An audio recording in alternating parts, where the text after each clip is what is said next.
The crypto regulatory landscape.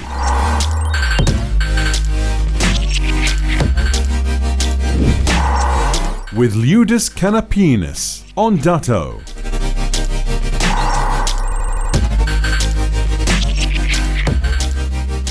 Please take a seat. It's a cozy area. I'm sitting as well, or I will have to stand as well. So please take a seat. So my name is Liudas. I'm the CEO and the co-founder at Ondato. If briefly about myself, I was running a financial institution before, and then I had a chance to invest into the crypto and the blockchain projects. And basically, I've went through all the landscape of and changing of the regulation and all the stuff. So I believe that's why I'm speaking here today. So today, last 4 years, I'm running a Ondato, which is the KYC compliance products, everything from the customer onboarding to due diligence, ongoing due diligence, and so on. I have a pleasure today to be with you here. And to talk about the changes in the regulatory landscape, especially in the crypto space. Yeah. So,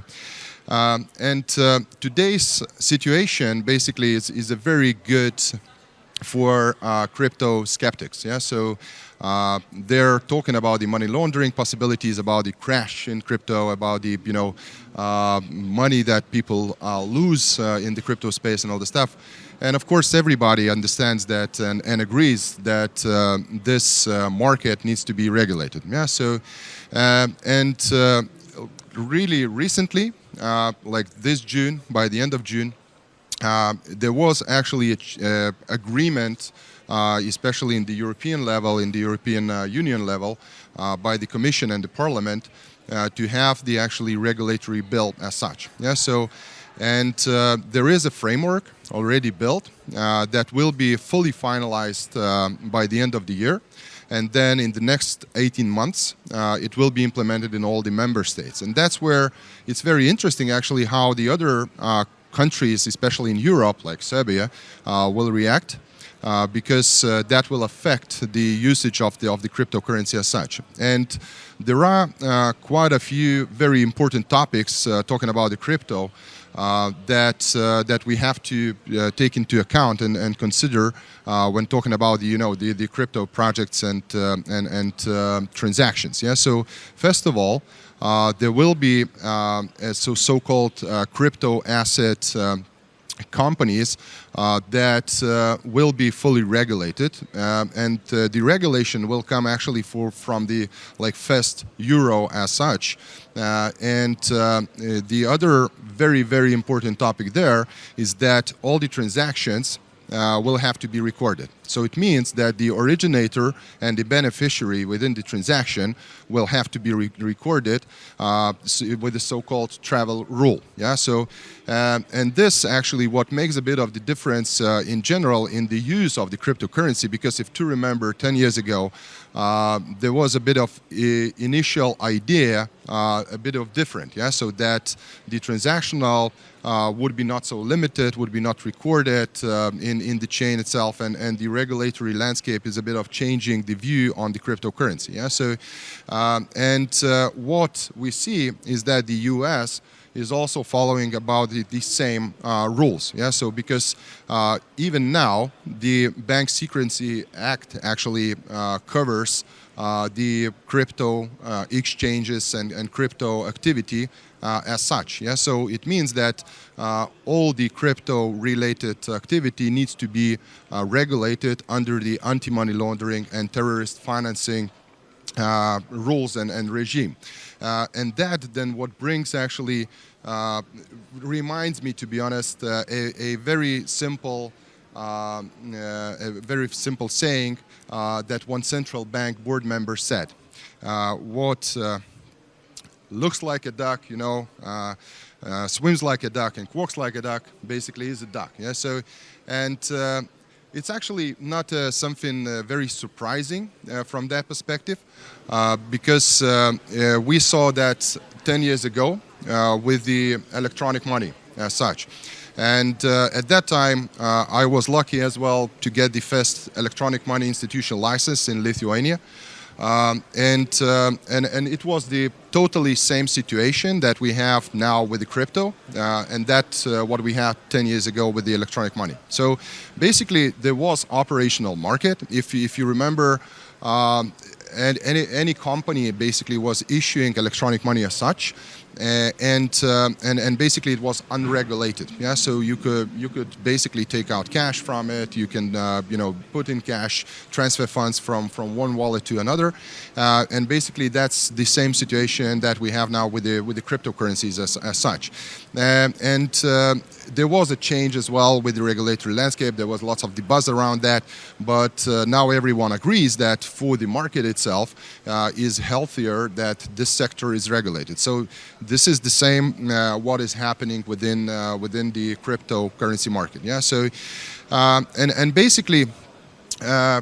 The thing is that the only concern about the cryptocurrencies as such, because if comparing that again with the electronic money or with the traditional fiat infrastructure, so usually it's like localized, and the crypto has this opportunity to be distributed around the world, and the problem is that we don't see a actually united framework as such, because if coming back to the topic of the regulation, what is coming, so that in example European Union countries that will be again implemented in 2 years or less than 2 years anyway, so every single transaction from the first euro will be counted. Yeah, so and basically all the clients within the wallets and everything has to be identified. Yeah, so and that is actually changing even with the countries like US, let's say, and European Union, because in US the threshold is actually different within the states, and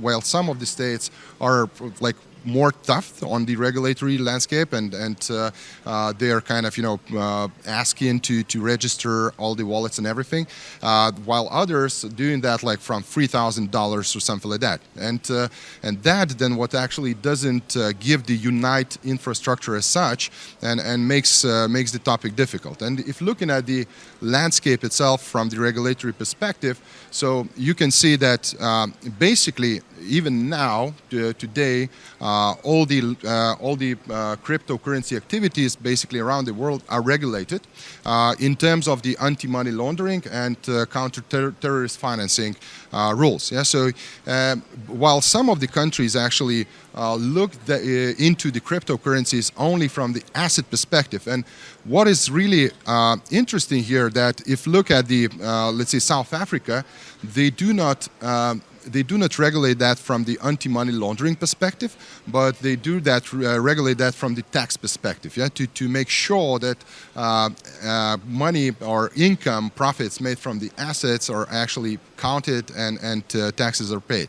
And the other thing that what makes a bit of usage of cryptocurrencies difficult is actually Asian market, and especially China, because it has the full ban on the cryptocurrencies as such, and that what then makes it a bit different and difficult basically from global usage of cryptocurrencies as the method of the payment.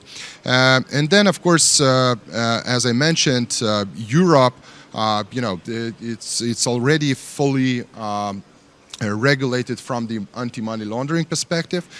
It is coming as well from the KYC perspective and from registering all the transactions. And of course, the travel rule will be something that will affect the way on how the cryptocurrencies are used, and it actually becomes more as the standard fiat transactions rather than the originally created from the cryptocurrencies. Yeah. So to recap, basically, policymakers around the world, of course, doesn't have any choice, rather just to regulate cryptocurrencies as such.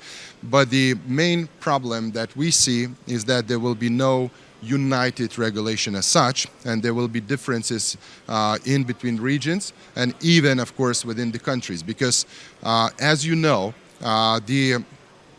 even the implementation of European Union level, in example, is slightly different within the countries. Yeah, so especially how the travel rule will be applied, that will be really interesting topic, because there are some exceptions in there. Yeah, so to name like transfers in between the users, between the wallets, in example, will not have to be registered, or transfers in between the crypto assets currency providers again will not have to be registered within the chains. So that will be really interesting to see how then the exact countries will reflect to that.